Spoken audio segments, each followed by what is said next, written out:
నమస్తే, welcome to Rudra TV. Tamil Nadu ఎన్నికల ఫలితాలు వచ్చేశాయి. టీవీకి అధినేత విజయ్ అనూహ్య విజయం దక్కించుకున్నారు. ఇండియన్ సినిమా హిస్టరీలో నందమూరి తారక రామారావు తర్వాత అంతటి ఘనత సాధించారు.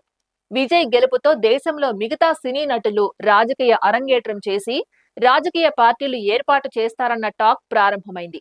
ముఖ్యంగా జూనియర్ ఎన్టీఆర్ పేరు ప్రముఖంగా వినిపిస్తోంది. తర్వాత ఛాన్స్ జూనియర్ ఎన్టీఆర్ అని సోషల్ మీడియాలో వైరల్ అవుతోంది. అయితే పొలిటికల్ ఎంట్రీకి జూనియర్ ఎన్టీఆర్ సిద్ధంగా ఉన్నారా అంటే మాత్రం సమాధానం దొరకదు.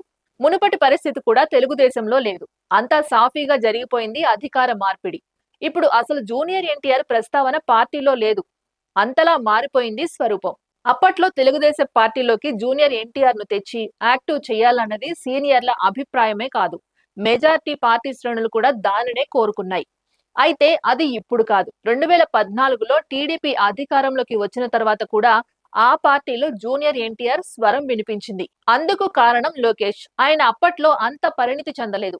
అందుకే చంద్రబాబు తర్వాత జూనియర్ ఎన్టీఆర్ ఆప్షన్ గా ఉండేది పార్టీ శ్రేణులకు. 2019 ఎన్నికల్లో టీడీపీ ఓడిపోయిన తర్వాత జూనియర్ ఎన్టీఆర్ పేరు ప్రముఖంగా వినిపించింది. వైఎస్ఆర్ కాంగ్రెస్ పార్టీలో కూడా నేతలు ఒక పద్ధతి ప్రకారం జూనియర్ ఎన్టీఆర్ పేరు తెరపైకి తెచ్చి చంద్రబాబును ఇరకాటంలో పెట్టారు.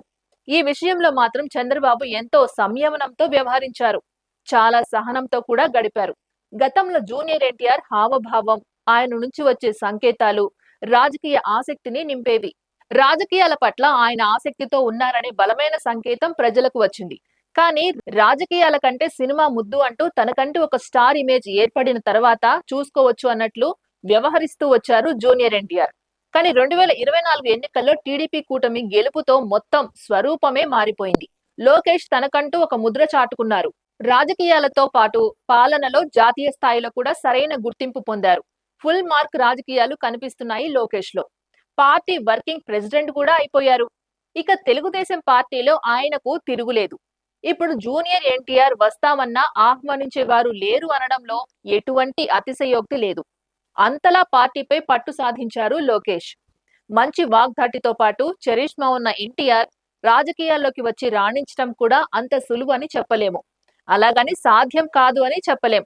కానీ ఆయనకు తెలుగుదేశం పార్టీలో మాత్రం మునుపటి పరిస్థితి లేదు అని విశ్లేషకులు భావిస్తున్నారు. మరి దీనిపై మీ అభిప్రాయం ఏంటో కామెంట్ రూపంలో తెలియజేయండి. మరో అంశంతో మళ్ళీ కలుద్దాం. అంతవరకు చూస్తూనే ఉండండి రుద్ర టీవీ.